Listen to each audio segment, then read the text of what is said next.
Good evening and welcome back to Unchained. This is night 8. My name is Joe Nesbitt. And I'm Trisha Nesbitt. And we are delighted that you're back. Thank you for joining us again for night 8, 8 Nights of Hope. Friends, we are delighted to be partnering with Pastor Richie Halverson to have our guests live here each evening. And we know that tonight you will be blessed as you have been the previous 7 nights. A couple of things about housekeeping as we're starting. If you're just tuning in and you haven't registered yet, we would love for you to take a moment and text the word register to the number on your screen. What that does, it puts you in the drawing for Pastor Richie Halverson's book that each night at the very end of the show, we reveal who that winner is. So if you haven't done so, please consider registering for that. Anything else? I think that's about it, right? Friends, I've been really enjoying everything. How about you? That's good. Friends, we have great. been enjoying it because we've had some of the most amazing guests, and tonight is no different.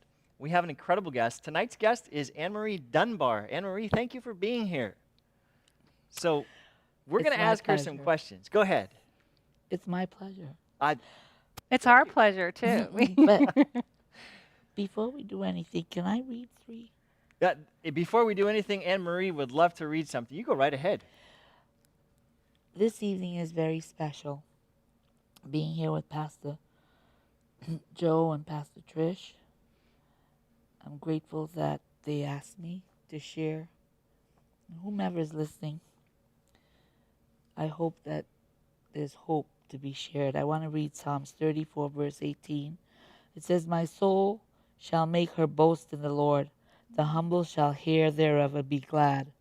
O magnify the Lord with me, and let us exalt his name together. I sought the Lord, and he heard me and delivered me from all my fears." Boy, isn't that Beautiful. that is a perfect text.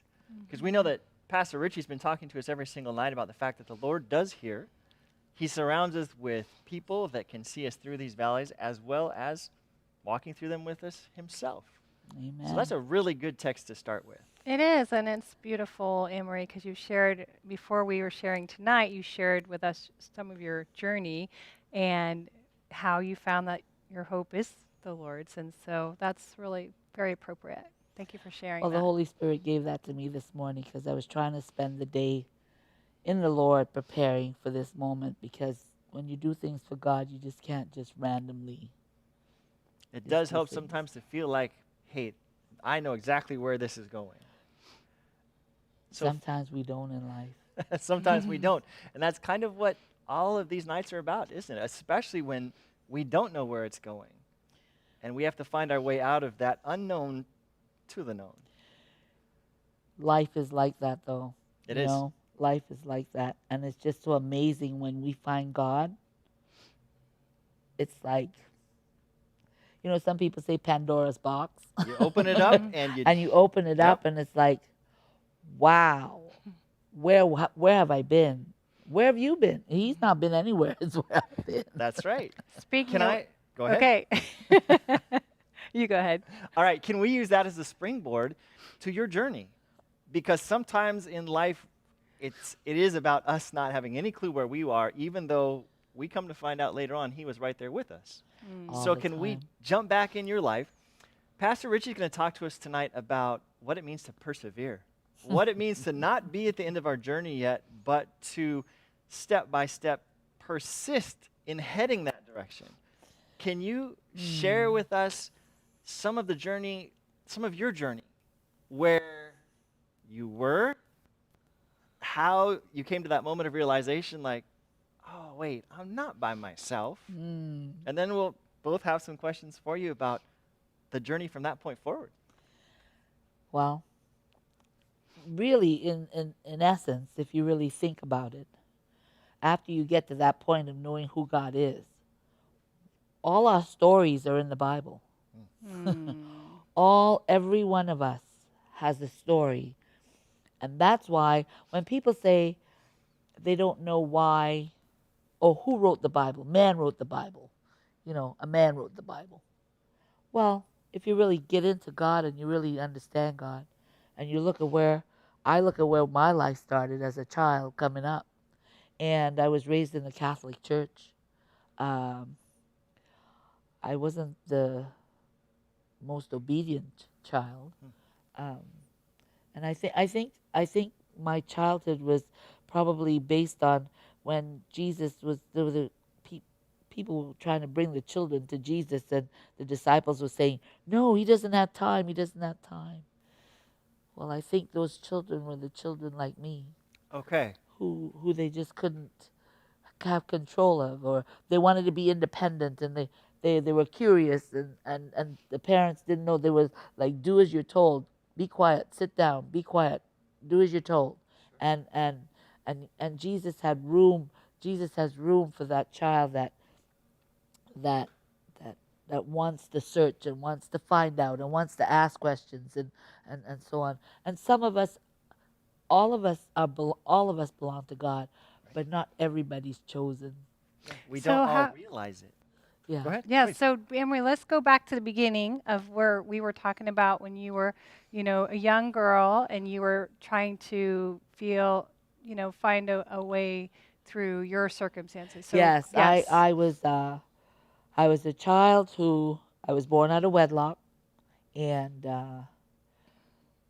there are all sorts of ramifications when people are not feeling good about themselves and raising children, and we don't realize that children they're like sponges, Hmm. and we absorb everything that's around us, and the hurt and pain that our parents go through, they don't realize that it's transferred over into us. And then I was born in Trinidad, and I came from a pretty affluent family, um, in their simplicity, and my aunt and my uncle raised me. Then there was a time when I was 11, my parents were migrating to go to Canada, and I had to go. Hmm. And my aunt begged my mom to leave me there to finish my education because there's a test like they have here called the FCAT or whatever it is. You've got to sit the FCAT to proceed on to college or university, whatever. And the more stability And you have leading up to it, the greater chance you have at doing well. right, and we had something like that in the islands. It's called the common entrance exam or the 11 plus, whatever you want to, However, there was some titles for it. Anyway, I came first in the country for the thing, but we had already left and migrated to Canada, and my aunt asked for me to come back and let me finish my education there, and my mother wouldn't. She wouldn't allow it. This is the first time I'm actually living in a home with my mom, my stepdad, and my sister. There's some I mean, stability. I knew we were a family, but we never lived like a family before. So this is my first time living like a family, and we're in a strange country with a different culture, totally altogether.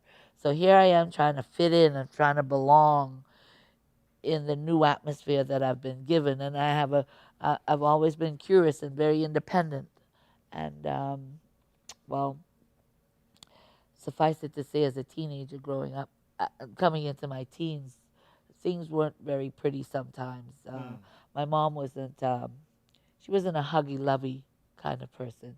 She bought you things and she provided food and she provided a roof over your head kind of thing. That was love. And I always wondered, why was I always looking for that hug, or why was I always quick to, shed a tear, and why weren't they like that? And but of course I went ways with I was trying to fit in with my friends, and some of them were smoking cigarettes, and I was caught on the corner in the little park trying to smoke cigarettes with my friends, and boy did I get in trouble. And the trouble that I would get in, there was no grace and mercy. Hmm. There was no grace and mercy. So It no was it was a understanding. no, and it was a great disappointment. You were a disappointment. You felt being you I always felt like I was a disappointment to everybody all the time. So Hmm. therefore I didn't Wow. care. Right. I didn't care. Mm-hmm. I cared but I didn't care. If I'm always that way, I might as well. Yeah, it just didn't matter. And so I struggled. I struggled at home. I struggled at school. Here was this brilliant student who all of a sudden is struggling because I was more advanced, Hmm. and I probably had ADHD that nobody understood back then, and so therefore, I have a mind that needs to be challenged at all times, and so I started challenging my own self, but going in a different direction, not in the direction my parents want me to go. So I ended up leaving home at 17, not having a grade 10 education, not even because I didn't even finish grade 10 when I left. Because they think they put me back because when I came here, there was an age and your school and all different things. So anyway, long story short, um, I went out on my own, and again there was disappointments. I had got my mom was help. She helped me to get a a room at a rooming house and a job and stuff like that. And then something happened there, and she again never. She didn't trust me and didn't not that not that I kind of blamed her. I was always getting into something, you know. So but at that time I didn't think of it that way. It was like, why can't I be forgiven sometimes? Why can't Mm. why can't you forgive me sometimes? So I just left and went on my own, and you follow that road, and you meet people, and you go to the clubs, and the clubs are there, and it's partying, and I love to dance. I was never a drinker, so I'd nurse a Coke all night, but I'd be on the dance floor all night, and I did that well, by the way, and so much so that sometimes there'd be a little show, and everybody gather around. Oh, Amory, and I had a friend. His name was Ronnie Coleman. I never forget him, and he we weren't boyfriend and girlfriend, but as soon as we saw each other, that was the dance thing, and it was on. It was like sliding over the shoulder and all that kind of stuff. Sure. But anyway, um, yeah. So that was my life, and then, of course, in the club scene, there's drugs, there's all sorts of stuff going on, and you be part of that. And then the next thing you know, I've met somebody else. I wanted to be, I want to get into movies. I'm gone to Las Vegas. At that time, there you don't need any passports or anything like that. It was free range to fly between Canada and the United States. And situations put me in choices, I should say, put me in compromising situations that I wasn't mentally prepared for. Okay. But it was like all of a sudden, I want to say it's like the goldfish and was thrown in the pond with all the sharks. And it's like sink or swim. Right. And some of the choices that I made could have been very detrimental for me. And then when I'm talking to friends and trying to explain that, well, this happened, and oh my gosh, when I look back, that could have happened, but I felt like it was a magic carpet that took me and swooped me away. At that time, I didn't realize I was talking about the Lord. So can I ask a question? Uh-huh. So I'm hearing you describe Trinidad to Canada, Canada to On My Own, and the whole time it's almost like you continue to move, continually seeking, but not finding. No. There's a hunger for something different. Yes, and I want to say it's looking for love in all the wrong places. And that's what I summed it up as getting to be an adult. You want to belong, you want to be loved, you want to be accepted. You want that peace I've that landed, no one I've can arrived. yes, that no one can give you. But I didn't realize that no one could give it to me. Okay. I kept looking for someone to give it to me. And constantly ending up in that cavern, that place that This who you- isn't it. yes, Whatever I just yes, did or tried. That's not yes. it. And in my journeys of making mistakes and causing harm to myself in a lot of ways, I ended up making a decision through my mother. Actually, I wanted to go home. I realized I'd made mistakes and I wanted to go home. And I called, and I said, I want to come home. And it was a tough love situation. I'm sure parents go through that tough love thing. And that's why people say right now that I spoil my grandchildren, especially my one grandson, because I remembered what that tough love did to me. Okay. And I can just only hope that my character that I have now, my loving kindness, my unconditional love will eventually penetrate whatever it is teenagers are going through or young people are going through, that would penetrate, that they could see a good person, love, and understanding. Because at that time, I really needed that and I didn't get it. So I had an abortion. But I couldn't get the money to go home because I was told, you make your bed, you lie in it. But when I got pregnant and I called home, I said, immediately I knew the tone and the voice, that I knew that it wasn't going to be something I could do. So I immediately said, it's legal here to have an abortion. Then because I was hoping, she said, just come home. Right. The door's open. But she didn't. She said, how much does it cost? And I said, $500. Wow. She said, I'll send it to you. And some people took me in that I didn't, know, but a friend of mine and their mom took me in. And that caused me never to be able to have children. Thank you. Never to have children. So that's another journey But anyhow, long story short, I met an older gentleman, long time in my journeys, and he was from Canada also, and he used to say to me, he says, "You need to go home."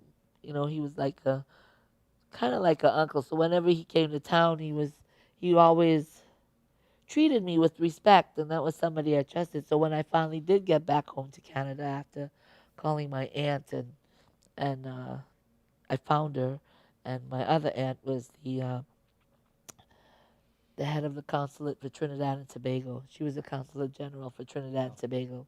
And I came, like I said, I came from a simple but affluent family. My uncle that raised me with my aunt. He was, uh, he was like what you call head of national security here. Okay. He was that in Trinidad, and my aunt was a school teacher, and my cousins, I grew up with them, and I loved them, and they loved me.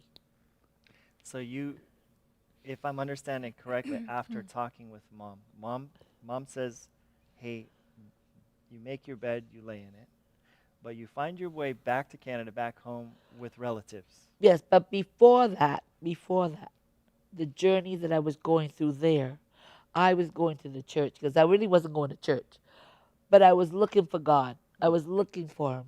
And I went to the church and I would light candles because that's what Catholics do. Sure. We light candles. And I would kneel in the church. There was no service going on because the Catholic church, the doors are open all the time. Everybody goes in whenever. And I would go in there from time to time and I would cry and I would say to God, why don't you just take me? Why don't you just take me? Like, why are you keeping me here? What are you keeping me here for? Right. You know, I grew up to know that you're in control, so just take me.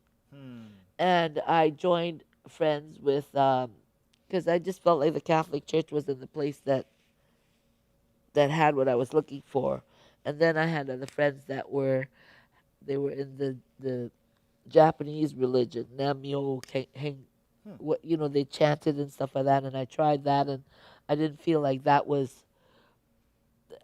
it just wasn't there. Sure. And so I would go back and back, and then I left and I went back to Canada, and all the things that I was doing then, it was like it just never happened. I went back and it's like I left it there, and I'm talking about drugs and drinking and stuff like that because at that point in time now I started to drink, because before when I first started to go out and I was younger, I didn't do that, but then now I was starting to drink, not like alcoholic, but when you go out to the club you drink, Social. yeah, So a new and environment is letting you do something different. yeah, so now I go over here and I go back over there and it's like the people, the surroundings are not there anymore. And I just left it. And people talk about, oh, there's an addiction and there's this and that and the other. And I was looking for the addiction. Right. It wasn't there. Someone had taken it from me. How do you go from the place you're describing, where you've been trying to fill a place with different experiences, and you've said this isn't it and that's not it. Where do you turn a corner there where you say this is what I've been looking for? Not yet. When I went back home, I called my friend, like my uncle, and I said, I finally came back. I'm in Toronto. He lived out in Vancouver. And I'm part Oriental and so is he. So anyway, so he says, I'm so happy. He was so excited. Good for you, blah, whatever. So a couple of months later, he contacts me again and he says, I'm planning this cruise to go on this cruise and I want to take you with me. Wow. I says, what cruise? I've never been on a cruise before. What are you talking about, a ship? What? I was young. I was 24, going on 25. And he did. He planned the cruise and everything like that. And it was a biblical cruise. He says, I want to take you on a biblical cruise. And I said, wow. Like I've always loved God. My grandmother said when I was born, I was one of a twin. My brother died. But she said, at 6 o'clock in the morning on a Sabbath morning, 6 o'clock Sabbath morning, I came out screaming. The church bells were ringing because the Catholic church is just around the corner from our house, and dong, dong, dong. And everybody knows at 6 o'clock in the morning, there's no bright lights anywhere. Dawn is just breaking. Right. And she said this bright light came on in the room that almost blinded the midwife because I was being born at home. Sure. And so she said that story when I was younger. Then when I was on this cruise, So this that- is like a Holy Lands tour. yes, Okay. like more than ever anything. Well, they didn't call it a Holy Land by that time, but we went to Greece and boarded in Piraeus, and when we boarded in Piraeus, we went to Crete and Delos. We went to the Rock of Delos. We went to Corinth. We went to Mykonos. Hmm. Oh. Went to well, we stopped at Delos, and that's like where the Zeus, the temple of Zeus is. We Okay. went to Turkey. We went to Istanbul, but we went to Izmir in Turkey. the We went Bosphorus. to where Cleopatra and Anthony had walked down to the water. You know, we went and I learned so many things, and I could see so many things coming. And then we went to Egypt, and we saw the pyramids, and all these things were coming. They were like where Jesus walked, because when I was a child, my grandmother used to buy Bible story books to me, and one of the my favorite was Moses. I slept with him under my pillow. I know everything about Moses. I know, when I say everything, I know everything about Moses. I loved Moses. I loved his character. And when I visited all these places, I even have a picture with me overlooking where Daniel and the lion's den is, overlooking over Jerusalem. And So it sounds like in this tour you were getting like sort of some grounding that you hadn't had before. yes, and if you were getting pieces from your past, like when you were young, and now you were actually, getting some sense of God I again was in your life. crying. I was crying. I just couldn't believe that I was walking where Jesus walked. My footsteps were where he walked. They had built the Catholics had built a church over where they had crucified him, and they have a church, and then they have where he fell. They made stations of the cross, going along the way. And here I was walking where the Jesus that I knew about, and the tears just couldn't stop rolling. And I went to Bethlehem where he was born in the manger, and I had to go down because they made the doors all smaller, because you could see where the doors were, but the soldiers used to ride into the church, so they made the doors smaller. So they had to bow down Right. to get into where he was born. And while there, I just knew that just God had touched me. So this is a different feeling than everything before this. Yes. Everything before has been trying to fill this void. I'm going to fill this with something, and you're saying you get there, but something else is happening in here. But I wasn't quite there yet either. So the journey went on, and I went back home, and I opened a restaurant and all that sort of stuff, and with my boyfriend at the time, and then he didn't want to be there anymore. But, suffice it to say, I did something really good, because I had a thought, and I had a vision, and I brought the vision to fruition, because if you Google it, you can see the Roti Hut. It's still there, 42 years later. Okay. It's still open. They've now expanded and made it bigger, the people I sold it to. Wow. And a lot of people can't say that. Right. A lot of people have opened things and they've closed or whatever. A lot of people don't get beyond the thought. They don't take the steps to the implementation. Right. But that was all God. That was all God's making. I mean, because I didn't know what I was doing. I started doing everything backwards. I got the building first because it was a great price. It was $500 a month rent. But anyway, suffice it to say, all this was God in the making. God in the making, molding me and fashioning me. But I didn't know that. I didn't know that. I was still So you didn't hunting. know that God had a vision for your life. No. Yeah. No, So you were no. looking for like belonging and fitting, and like you said, even before we came on set, you were saying you were looking for love in all the wrong places. Yes. And now you're getting this experience of the sense of God in your life. You're getting this Well, transformational. now I'm feeling like I'm worth something because I've done something. Wow. I've created something. So and it was the second West Indian restaurant in the whole of Ontario, Wow. and they didn't even have any in Montreal, Quebec, or anything. That was the Pioneering. yes, and to me that was mine. I Right. owned it.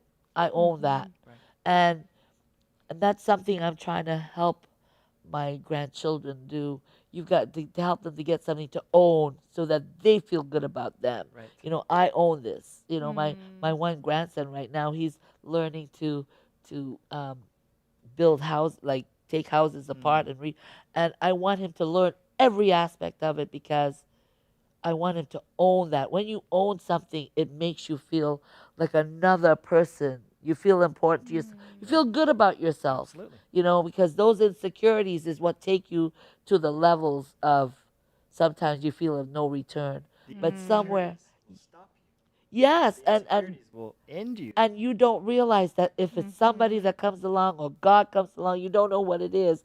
But that drive for me, I just kept going and going. And I went to Trinidad and then I came back. And when I came back, I was on another level. And now I was looking for God. Now I was really, So you're realizing what you're looking for. yes, I knew I was looking for God. I knew I was looking for him. But I lived with I moved from my mom's now to live with my grandma. Because my grandma and I were like one. And I loved her dearly. But she had a friend who lived in her building.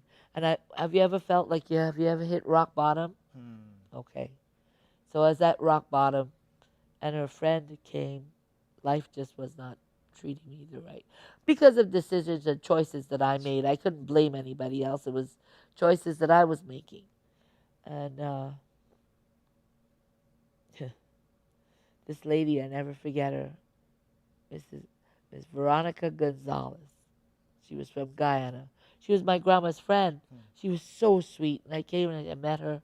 And they were very friendly. And she was always helping my grandma to do stuff, before I came along. And she had a daughter.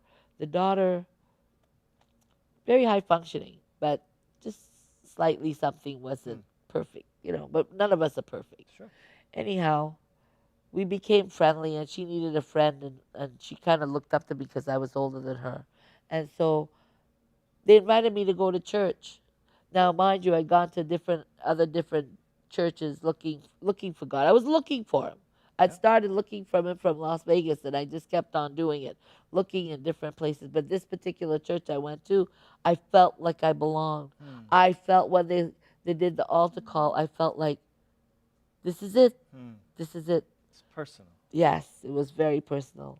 And then I thought about it, and it was but the enemy, when he sees you there, he has to fight for you. But there was too many things to give up to follow God. You know the part where they say about the rich man? It's easier for the camel to go through? Yes. I can see why, because it was hard for me to give up a lot of things. I'm used to going out. The 10 Commandments are given to me. What do you mean? What I didn't know anything about those 10 Commandments. They didn't have that in the Beauty Catholic of the Church. covenantal relationship Yeah, between you and a personal Savior. But there were so many things I had to give up. I smoked cigarettes. I would go out with my friends, drink. But then curiosity got the better of me. I love history. I love history. I love listening to where, what, how, when, why. And a pastor came to town with an evangelical series. And I was curious. I wanted to know about this book of Revelation. And then we started talking about, different aspects of, I come from worshiping on a Sunday and different things, etc. I come from that. So I'm like, what is all this about? So I want to know. So it's really beautiful, Anne-Marie, your story and how you always had this longing. You always had this hunger because you knew that something was missing, and you intuitively knew, but yet you were on that journey of searching and finding yourself in, like you said, you were looking for love in the wrong places, and you were trying to fill that soul hunger. But what kept you persistent was this vision that you had, that you wanted to, this underlying vision that was pulling you towards seeking God. And so once Yes. you finally came to a place of where people actually were accepting you and where you felt a place of belonging, then it sort of sounds like it came together. Yes, I opened up. It was like, Mm. it's like that flower that you like, one of these flowers, kind of starts to open up a little bit. It's Not safe. not everything. Yes, it's Right. you're in water. You're in water, and yes, Blooming. you're safe Yes. to open a little, because people are accepting you because you don't have to be perfect anymore. You don't have to be that perfect person that everybody else is. Everybody else who's not perfect looking at you to be Mm. perfect, and you're thinking that you should be perfect, but in the interim of all that, none of them are perfect. Because Right. guess what I've learned? Mm. Everyone's got a closet. Right.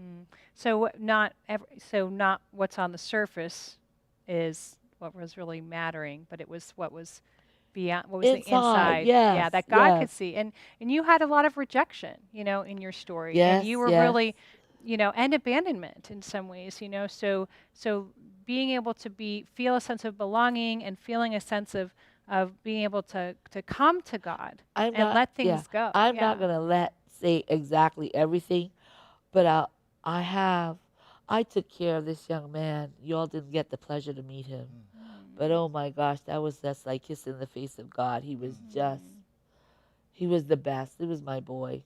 But anyway, his mom and dad, they're just awesome people. And something happened to me a long time ago. I'm not going to get into the story. But the job that I'm in now, 17 years ago, a situation came and happened. And I had to step, because you have to be fingerprinted and everything like that. And I had to step away from that job because I needed to get a discernment for whatever the situation was. Sure. And I had to take this story to his mom and dad. Mm. That was the worst moment for me in my entire life at that time.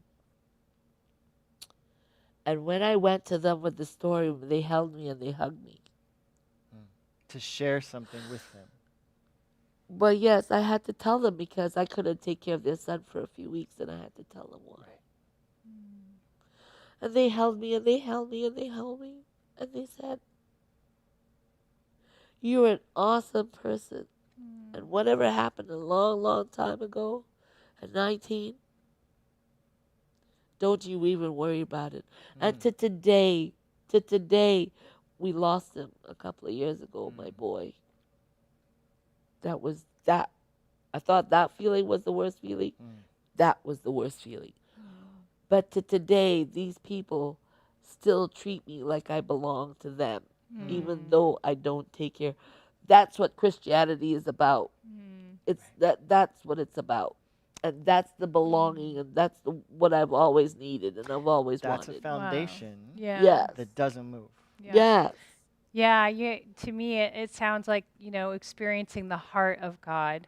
Yes. And that's what I love about you, Anne-Marie, and that we love about you, and so many of us too, is just that you have such a heart for other people. And we had You actually have one to. person that was going to come join us in the set tonight, and he had just come to church a couple weeks ago, and he was like, "Oh, I love Anne-Marie because Oh, you're hey, so Sue. no, yeah." So well, yeah. So and a couple other people that had different people that have come at different times, and so we we love you, and we just love your compassionate heart, Anne-Marie, and we can understand now more of why your heart is so filled with God's love and compassion. It's because of you seeing the heart of God and then being that heart to others. So it's beautiful. And I It's very don't know beautiful.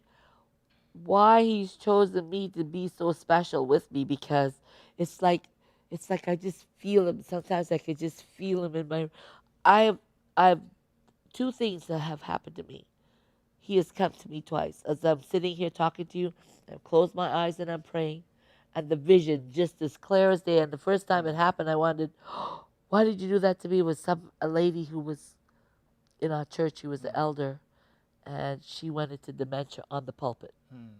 But she didn't want to come to anybody else's house. They all shooed me away, and I went home, because if I ate a piece of watermelon, she had half, I had half. Right. Sister. and she loved my little grandson. She was old, she was the elder. And when it happened, I freaked out, but I went home. But for whatever reason, she told her daughter when she came for her, she says, I don't want to go home. I want to go at Anne Marie. Hmm. So they called me, and I told them to bring her. So she came to my house, and all her friends and everybody was just freaking out that why did she choose to come to my house? Right.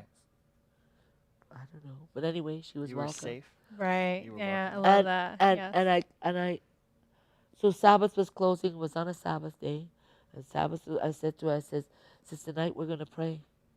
We're gonna close the Sabbath. And she said, okay. And I started to pray. I closed my eyes and I was praying.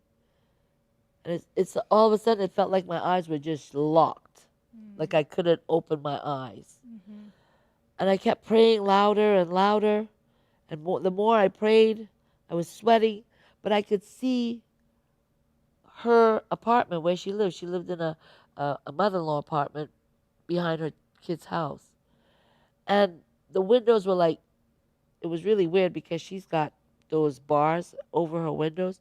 But in this vision, the windows were opening and shutting and opening and shutting. You know those movies that they make, those horror movies where the smoke's going in and Sure. out? And this is what I'm seeing in the vision. And the smoke's going in and out of the windows, and the windows are opening and shutting and opening and shutting. Then all of a sudden, they just shut and stopped. Then there was 4 cherubims on each corner of her house.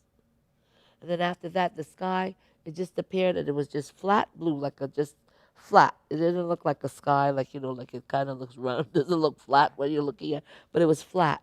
And out of the sky came a hand, and it had to be God's hand, and went straight to her chest.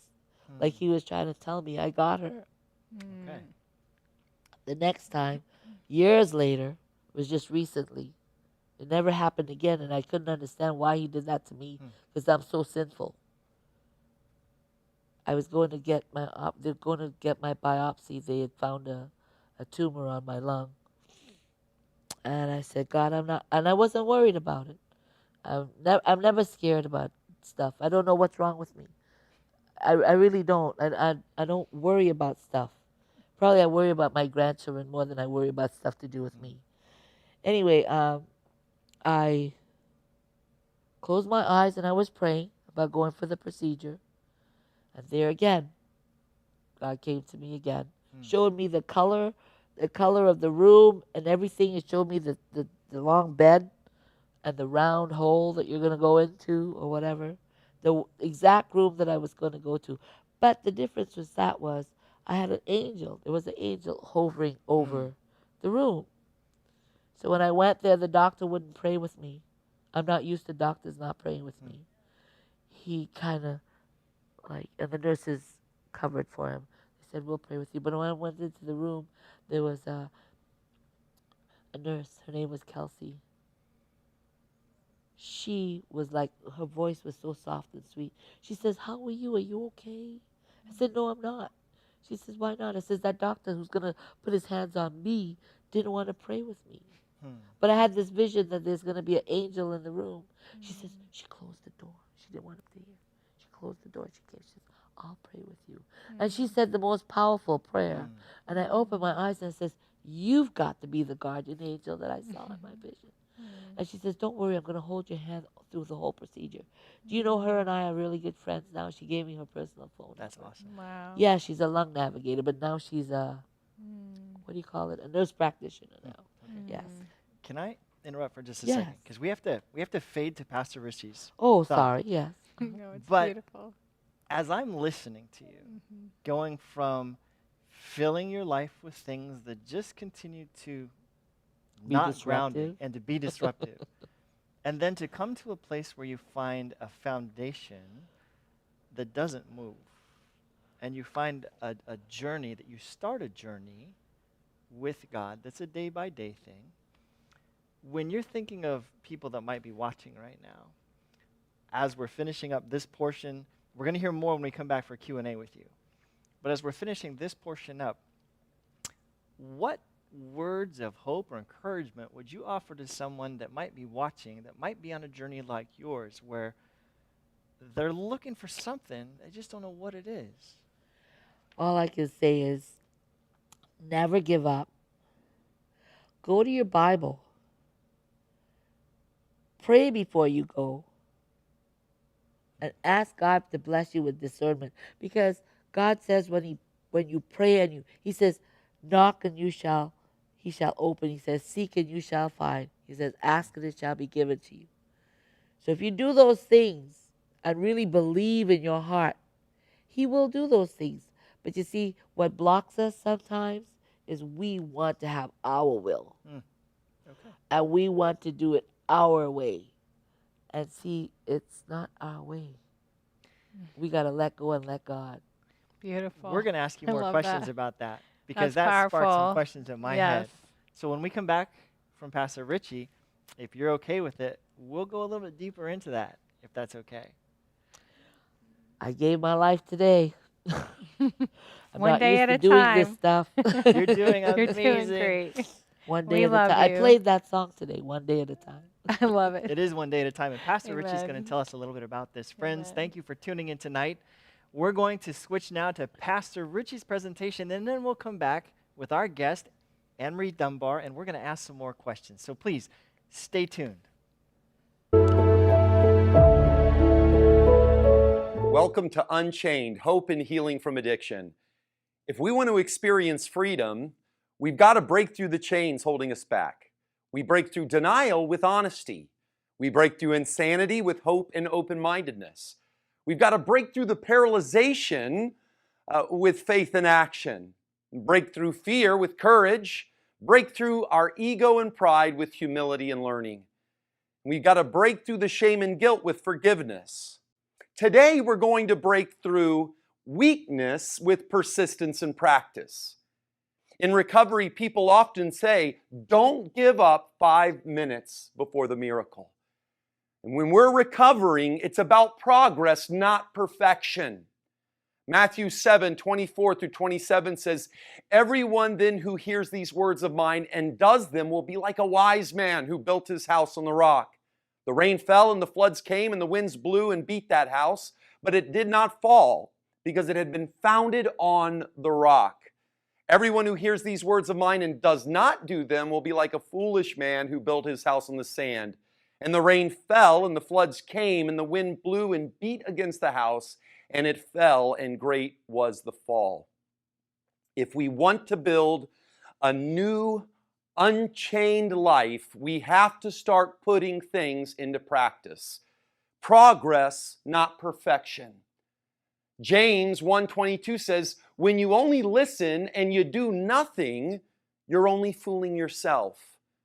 Matthew 7:24, everyone who hears these words of mine and puts them into practice. Living an unchained life takes practice.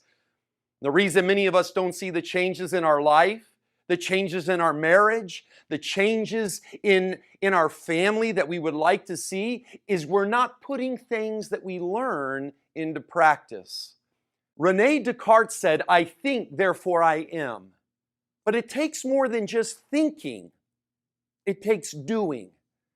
We can know something mentally, and that doesn't necessarily mean we're going to live that out in our life in reality. We do not become what we repeatedly hear. We become what we repeatedly do. Recovery works when we work it. 1 Corinthians 9:24-27, do you not know that in a race all the runners run, but only one gets the prize? Run in such a way as to get the prize. Run like you want to recover. We've got to run like we want our marriage to improve. We've got to run like we actually want to be unchained. Everyone who competes in the games goes into strict training. They do it to get a crown that will not last, but we do it to get a crown that will last forever. Therefore, I do not run like someone running aimlessly. I do not fight like a boxer beating the air. No, I strike a blow to my body and I make it my slave, so that after I have preached to others, I myself will not be disqualified for the prize. Paul is saying we've got to practice what we preach. An unchanged life does not happen by accident. An athlete doesn't become an all-star by sitting in a classroom. No, by putting it into practice. It takes hard work. The word athlete, you know what it means? it means to struggle. It's a struggle to live a new life. It's a struggle to break old habits. It's a struggle to do what you should do when it's not what you want to do. It's a struggle to forgive people sometimes. But every time we put these breakthroughs into practice instead of old behaviors, we grow stronger, happier, healthier, and more free. But it's going to take practice. It's progress, not perfection. Think of how much time you have put into practicing your addiction. Think of how much time we've put into practicing our habit or maybe our hang-up or our heartache. Think of the amount of time that we have put into living our old life. I mean, some of us have practiced our whole life being negative. That's not going to change overnight. Some of us have practiced our whole life getting angry at the drop of a hat. That's not going to change overnight. You can't give up after the first time you mess up. You've got to keep getting up. Persistence, perseverance, practice. You know, practice requires patience. My sponsor used to always say, be careful what you pray for. Whenever I pray for patience, God sends a traffic jam. You know, we've got to learn to practice these principles in all our affairs. If we don't use them, we lose them. Practice takes patience. We didn't become addicted overnight. We didn't become angry overnight. We didn't become controlling overnight. Recovery is not a one-time event. Living an unchained life isn't a one-time thing. It's a daily recommitment. Every day we decide to live a life happy, joyous, and free. In 1 Timothy 4, 7 through 8, in the Message, it says, exercise daily in God. No spiritual flabbiness, please. Workouts in the gymnasium are useful, but a disciplined life in God is far more, making you fit both today and forever. And this is the thing, if you're going to start practicing, you've got to start practicing before the crisis comes. If you wait until you need something before putting into practice, you're not going to be able to do it. You're going to be in trouble. If you wait until the storm comes before building a good foundation, it'll never be able to stand. Why does it seem we always have to wait until our life falls apart before we're willing to do something about it? I always had to do things the hard way. Before I treasured the things that really mattered, I had to lose everything else. Why do we always have to wait until our life is falling apart before we're willing to do what we should have been doing all along? This character, Jonah in the Bible, has to get swallowed by a whale before he's willing to start listening. Samson, he waits until he's bald and blind. Peter waits until he's denied and deserted. And that's why we've got to start practicing right now. We can't wait until we need it before we start practicing it. We got to practice it now. Don't wait until you have a heart attack before you start doing something about the way you're living. Don't wait until you're researching divorce attorneys before you start researching marriage counselors. Don't wait until you get the diagnosis with lung cancer before you say, you know what, I need to start trying to quit smoking. Start practicing right now. Man, of all the things God unchained me from, smoking was one of the hardest. I mean, every addiction is hard. Every bad behavior is hard. Every habit is hard. But man, smoking was one of the hardest because you see, I had put a lot of practice into smoking. When I got up in the morning, it was the first thing that I did. Before I went to bed, it was the last thing that I did. I smoked after every meal. I mean, it integrates and infiltrates our lives. I practiced smoking a lot. Well, I'm going to have to put some practice into quitting smoking a lot as well. It's simple, but it's not always easy. We've got to put things into practice before the crisis comes. In Matthew 7:25, it said it rained hard, the floods came and the winds blew and hit that house, but it did not fall because it was built. Notice it's past tense. The wise man built his house before the storm came. You got to build a foundation of an unchained life before the problems come, before the crisis and the storm comes, because it's coming. It's easy to not use dope when life is going good. It's easy to be nice when you like someone. It's easy to be faithful in a relationship when you're getting along. If you wait until the storm comes before you start working and practicing, it's going to be too late. Begin building an unchained life right now. These principles have to go from our heads to our heart. We've got to go to the core of the problem. A good life requires a good foundation. We have to dig down deep. Any good structure has a good foundation where they dug down deep. The part of the house that matters most is the part you can't see. The surface is never as important as the foundation, which is interesting to me because it seems like the surface is the only thing we really care about. We tend to focus on the surface, but God, He focuses on what's below. In Matthew 23:25, it says, "You clean the outside of the cup and dish, but inside they're full of greed and self-indulgence." You see, God always goes below. 1 Samuel 16:7, "For the Lord sees not as man sees. Man looks on the outward appearance, but the Lord looks on the heart." Now, I'm not saying the surface isn't significant. I'm just saying it doesn't matter as much as we make it. It's much better to have a good foundation. What matters most in any structure, including life, is what's below the surface. What's going on where people can't see. What's going on in your foundation?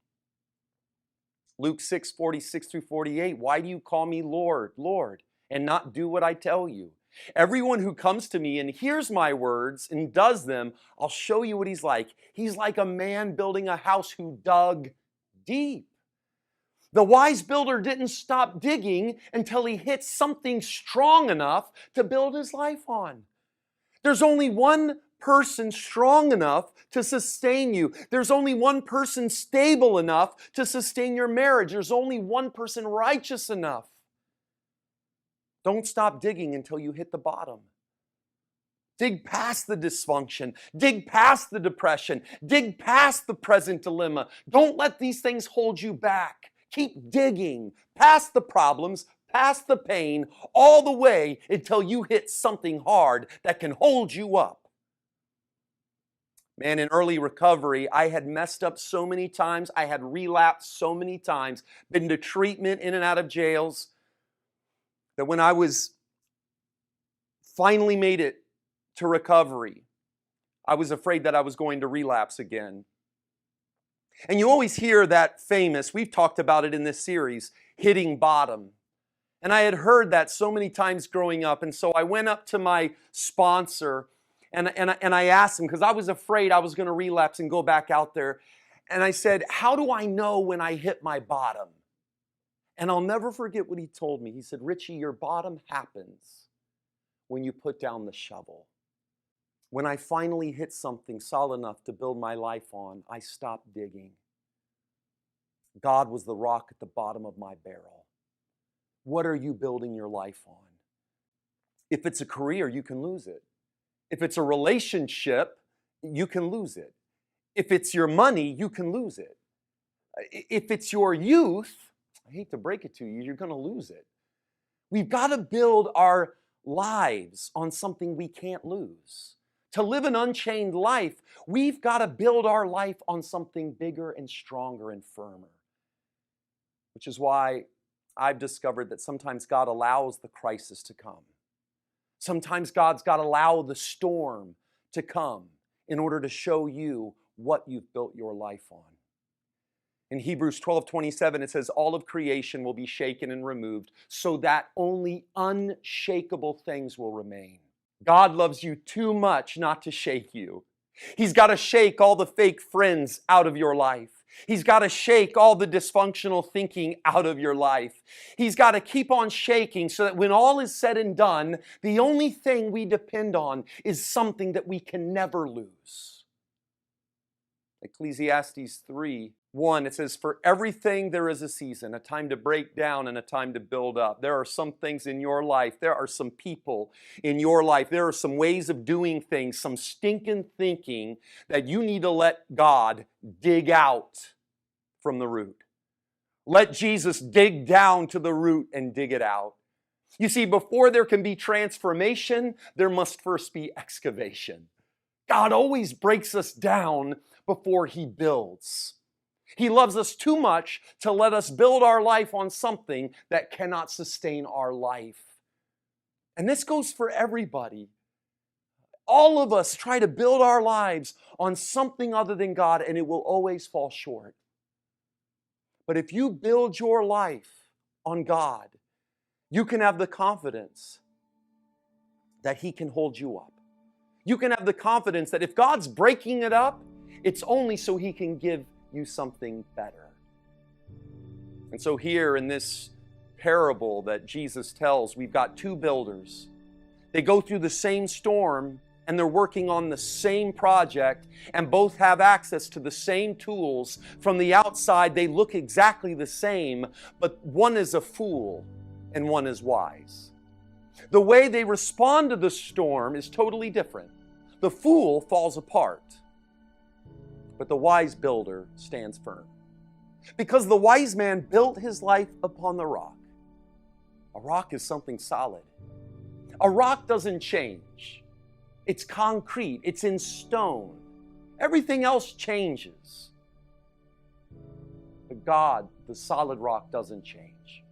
In Matthew 16:18, it says, "Upon this rock I will build my church, and the powers of hell can't even conquer it."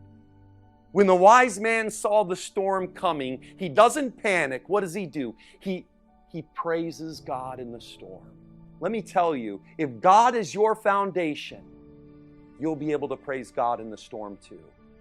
Your life won't fall apart the second something goes wrong. Yeah, the enemy, your addiction, may try to knock your house down. But if you built your house on God, he will not prevail. Matthew 16:18, the gates of hell shall not prevail against your house. You see, Jesus dug his way down from heaven, all the way to Calvary. And he went all the way to the root of our problem, which is our brokenness. It's that hunger inside of us that keeps looking for satisfaction and love in all the wrong places. He went all the way to the root of our problem in order to give you something that you can build your life on today, right now. It's all about progress, not perfection. Jesus is the only perfect person who's ever lived. Trust in him. You don't have to do everything perfectly because he did everything perfectly. Trust in him. Build your life on him and start living an unchained life today. Well, friends, Pastor Richie, he really cuts to the core, doesn't he? Especially when he talks about how the builder doesn't stop digging until they've cleared away everything that wouldn't be supporting the structure and reaches the foundation that you can build something on. Yeah, I love that point that you have to have excavation before transformation. Absolutely. It's powerful, and you experienced that in your life, Anne-Marie. And It's if, amazing. so sorry. No, good. If you're just joining us, our guest tonight is Anne-Marie Dunbar, and she has been talking to us about her journey, Trinidad to Canada, Canada to U.S., U.S. to Canada, back to the U.S., because that's where we are now, so that happened.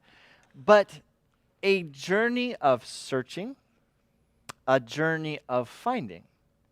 And that's part of what we're sharing with you tonight, how she has found a sure foundation. So we want to come back to that in the Q&A that we have. Let's summarize some of that first part of tonight. Ultimately, what was your sure foundation? It was the only one thing, Okay, and it was God. all right. When I got to that place, but you know, I have to tell you, the enemy, and I'm going to tell you all, anybody who's struggling, the enemy is very powerful. And if he's attacking you, that must mean you're on the right path. Or somebody who's praying for you is on the right path. Because there were many prayers that went for me that I didn't know people were praying for me. But they must have been powerful prayers. Else I wouldn't have been where I am today. And if you are trying to find that hope, that place, don't give up. Don't give up. Prayer is the only answer. I mean, it might sound corny to people. It might say, oh, well, I pray all the time. But there's prayers and then there's prayers. There's a different kind of prayer. There's a prayer. There's praying with your heart when you're all in. When you're all in, God knows you're all in with Him, and He's going to answer those prayers. He's going to honor those prayers. But you can't pray and then take it back. I've learned that lesson. I've learned that lesson where, you know, we pray and then we want to fix it. So God is saying, well, hey, you want to fix this, I'm going to let you try. Sure. So it sounds like, you know, even when you're talking about prayer, it's like that prayer of surrender. And so it's Yes. that daily surrender, that daily praying, you know, It's as an part of. ongoing process. I mean, I'm not even close to where I feel like I need to be. But I know I'm on that road. That road to Damascus. That road that Paul, who was Saul, and torturing all He had a God's past. people. Yeah. Oh no! Don't say that. Right. Pastor. What? He had But a he past? makes a turn. Did you have a past? That's right. Did I had a Pastor past. Richie had a past? That's right. Oh my! A bunch of broken people on a broken journey. Was that not in the boat when the disciples were in there with Jesus? And That's I the thought I difficult was thing. there. Right. and We're I not the knew I'm only still one. there. Yes, and we're not the only And I'm one. trying to tell you out there Hmm. that you're out there too, but you're not alone. That's right. Amen. Because all of us are in the same boat. That's what we need to do. We need to and see, love is the most, and see, that's the key to everything, is that love, Beautiful. that unconditional love that God gives us. That's the kind of love I pray to Him every day. I have a friend, Barbara. I love her to death. You know, she was just very unsure of our friendship, and I've worked and worked with God to secure that friendship for 6 years. You know, and guess what? You weren't there, but I invited her to come to church.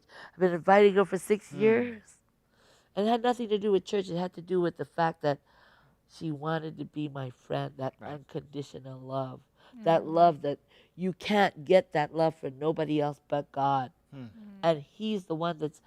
We've got a pattern our lives. You're saying something without saying it, though, too.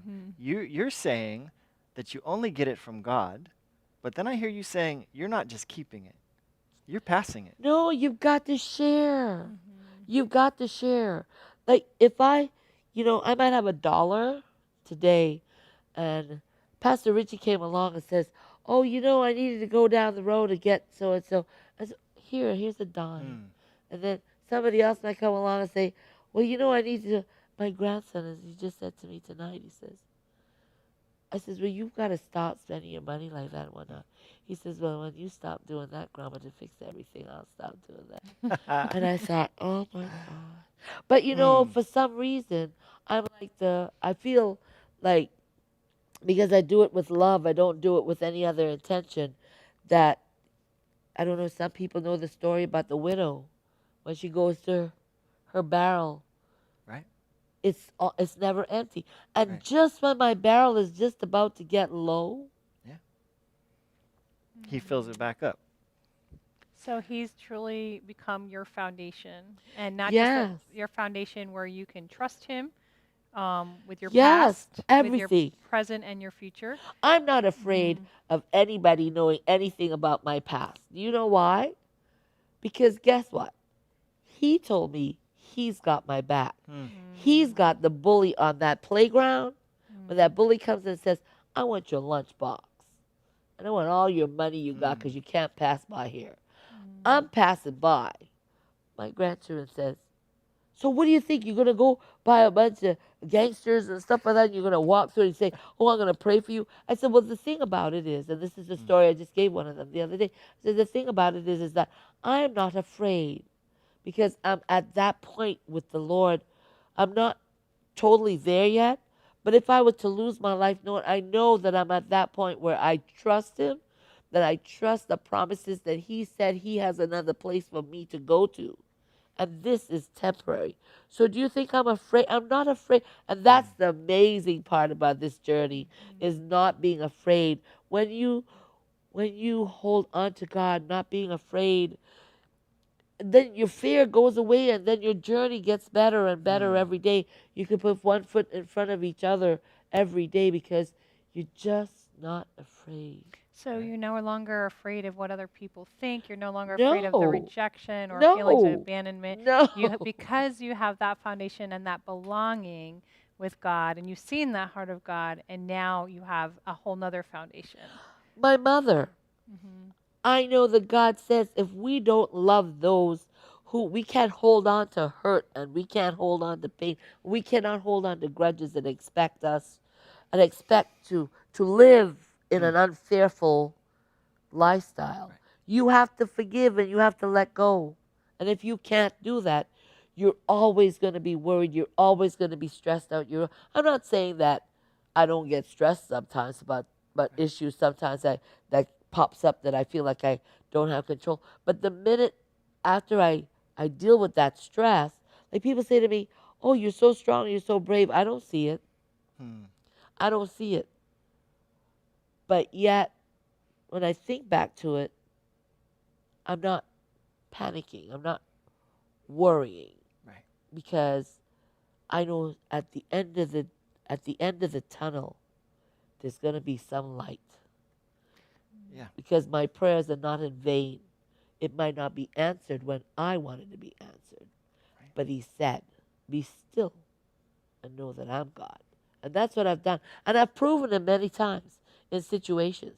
Even with my citizenship here, I was still. I went to the mountains. I fasted and prayed with the same family I told you about. And I would go there, and they could witness to that. We'd be there for a whole week, and I would fast and pray for 3 days. No food, no TV, no nothing. Just you and God. It was the mountains. Oh my gosh! And it was a closed-in porch, and I would get up at 6 o'clock in the morning, and all you could hear is the birds chirping, and me and my Bible with my cup of herb tea, Beautiful. and just chilling out, just rapping with him, Amen. just talking and crying, like you're sitting right here. Sometimes I sit in my living room, I look in one corner, and I cry and I talk to him. And I said, "Listen, why?" And I'm wrenching, Right. but I know He's there, Mm. And you've got to reach there. If you can't reach there, you're gonna lose yourself. You're gonna lose yourself. You're gonna be fearful all the time. You're gonna feel like you're out of control, like nothing. What's the word you used before? Controlled. Like surrender?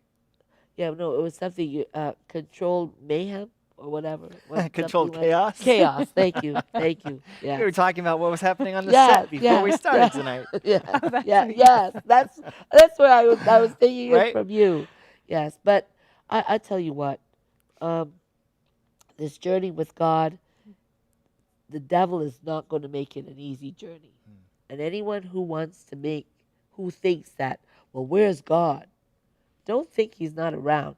We all have to have character building process. All the things that trials and tribulations we go through. Right now, I'm going through a lot, which I'm not going to be privy to expose at the moment, but I'm going through a lot of trials and tribulations with family members, things that are happening, That's right. etc., that are very toxic, to say the least. And yet, it's building my character. I see where God has thrown me in the furnace, but He threw Meshach, Shadrach, and Abednego in the furnace, and He Right. got it right in there with them. Right? And I'm not going to be singed because I'm not going to let them do that. Can I follow that? Yes. And we'll wrap up the segment tonight Yes. with your answer. As you're experiencing, hey, life isn't easy, and there are things coming at me, and we have viewers who are out there who are watching, who are saying, I identify with her experience. What kind of words of hope or encouragement could you offer to them about what's on the other side of this, about that foundation you found? Well, the only thing that I can say is you've got to develop patience. Hmm. That's the one thing you have to develop. And you've got to die to self. Hmm. Once self is involved and it's I, me, you've lost the battle. What word? Have you replaced that word I and the word me with something else? Yes. What is it? God. Okay, it's another. It's a three-letter word. God, not the Yeah, two-letter word. No, Me. no. Okay. And you know, it sounds like, oh yeah, she's just no. That's serious. My grandchildren, when I start, they go, oh, there she goes again. She's talking about God again. Oh gosh, Grandma, can't you just, you know, no, because this is real. Because I've been where you're at. Right. I did. You. Let me write a book. Right. Maybe they'll make a movie after I'm dead and gone. They'll cash in, you know. Sure. But I'm serious. This journey is a journey that you want to take. With you God. want to have with With God. God, Yes. yeah. Powerful. With who else? Let him hold your hand, even if you can't feel it. Let Right. him hold your hand and understand that he is truly. Try him. He says, try me. Right. When you go out to eat in a restaurant, don't you try the food to know What's whether you're it going like? to come back again? Yeah. Come Yeah. and see. And know. you apparently have found that you've tried him, and Yes. it was worth returning Oh to. my goodness, yes. So many things. If I Hmm. journal, if I'm writing a book. So in my notes in my phone, every time I think about something, I've got like a million pages of little pieces in there. So I have another friend, Barbara, who helps me with and I want to pray for her tonight. She has cancer. She also helps me with my paperwork Hmm. because I'm not very good on the computer. Sure. And I'm being yelled by my other friend, Barbara, that, listen, you've got to get this because somebody's not going to be able to do your work and you won't get a paycheck. And I'm going, okay, I'll do it. But it's all a journey and we all have to put our hands in each other's hands. And we have to be still and let go and let God. Can we Amen. pause there? Yes. Friends, that encouragement to let go and let God. Now, maybe you're still trying that one out, but we would hope that listening to Anne Marie's account tonight, you would find hope the same place she found it. A foundation that doesn't move and a foundation that allows you to build day by day, step by step, going Pastor Rick, forward. Pastor Joe, the only thing I have to say is, just like when you come off of when you drive a car and you come out, a brand new car, you just come out. What's in the glove compartment? Owner's manual, I hope. Thank you. And so that owner's manual, when you read through it, Dixie, it's from the person who's designed the car. The car tells you when to change the tire, what air pressure to have the tire in, where to put the oil, what kind of oil to put it in, what to do, et cetera, et cetera. Service your engine within so much. The reason why the manual is there is to give you longevity for that vehicle that you're spending thousands of dollars to purchase. Well, it's the same thing with God. He built this engine. This is an engine. We cannot stop without it being, if fuel it, if we stop fueling it, it's going to die. Right. He gave us the commandments. And in his Bible, he gave commandments. And it's not Moses' law because he wrote it in stone. Right. Unchangeable. Not controlling for controlling's sake, instructive for longevity's sake. Thank you. And in Those order were your to, words. Yeah, but of course. And in order to do that, you've got to follow the maker's instructions. Let's finish with that. Thank you. Sorry. No, you're good. All good. So good, and it's all good stuff. And we love you, Anne Marie. We love you. Thank you for I being love our you guest more. tonight. Yeah. Yeah. Thank Friends, you for thank asking. you. You are so welcome. Friends, thank you for joining us for night 8. Winner. A book winner. I say I'm going to end the segment without a book winner. Oh, no, and I'll you tell you got who would to be have a book disappointed with winner. me. Well, I know exactly who the book winner I is. told people to sign up because you're going to win Exactly. an amazing spiritually uplifting book. That's so right. let's do a little drum roll like Pastor Jay does. So the winner tonight is Gloria Hume. Gloria will be in touch with you. Somebody from the team will be in touch with you to find out how to get Pastor Richie's book to you. So thank you so much for registering. Friends, again, thank you for joining us for night 8. We invite you to come back for night 9 tomorrow. We hope that you will hear such hope tonight that you'll want to join us tomorrow and hear another message, another inspiring journey that says there is hope beyond these hurts, habits, heartaches, and habits. Maybe I said habits twice, probably because we have a lot of them. Friends, thank you for joining us. God bless you, and good night. Good night. Good night.